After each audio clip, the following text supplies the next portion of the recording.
I'm joined by Becky, Becky Dawson from Exeter University. You're involved in a touch rugby team. Becky, train one-to-one. Give us the context in which you've done it. I've done it in the context of Movember. Me and my teammates decided to do a ridiculously difficult fitness challenge where we're running 60k a week. So we're basically running lots, and you have to run one other person outside your household. So I've got running partners galore at the moment. Sounds great.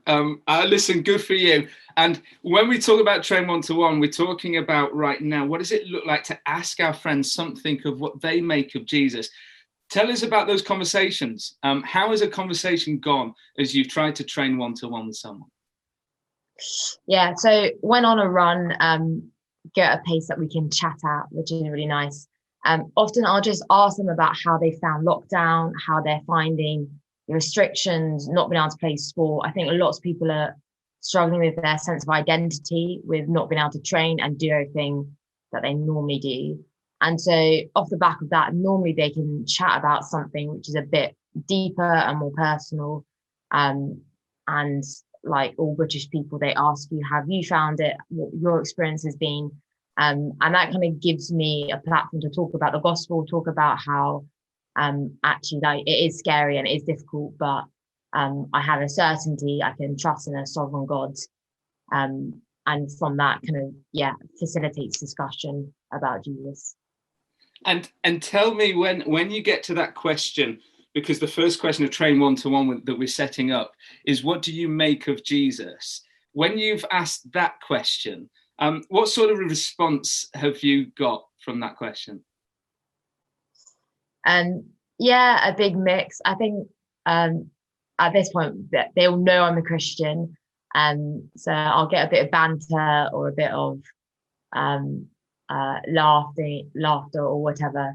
I think some people will like try and kind of move it on. They'll be like, "Oh, that's great for you," the classic. That's really fab that you have that. But for me, like Jesus is just a good teacher or whatever. But I think you want to get the conversation onto Jesus. That's kind of the main point. And I think often I'll mention Jesus and then they'll be like, oh, but what about suffering? Or what about this issue or this issue? And actually you want to be like, no, but who do you make of Jesus? Maneuvering that is, tricky. Really good. Well, it is, isn't it? And we talk about a pain line, that actually mentioning the name Jesus or moving the conversation onto Jesus, there's always a pain line we've got to cross. How do you deal with that pain line, whatever that pain line looks like for you in that moment? I try and ask, I try and get Jesus into the conversation. That's kind of my aim, somehow. On a run, I'm like, oh, they're stuck with me for however long the run is. Let's try. It's difficult. I know that they're gonna probably think I'm like silly or whatever.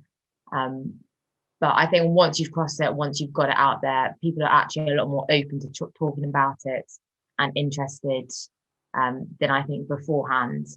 And even if they're not, even if they just want to change the topic, you very easily can. And allow that to happen, allow the conversation just to move on, like talking about like a television show or like whatever, and just be natural about it. Don't try and then like move the conversation back to it, just let it move on, which I think they can appreciate, because if they close doors, then I'm like, cool, that's fine. And just pray that God will be at work in their hearts.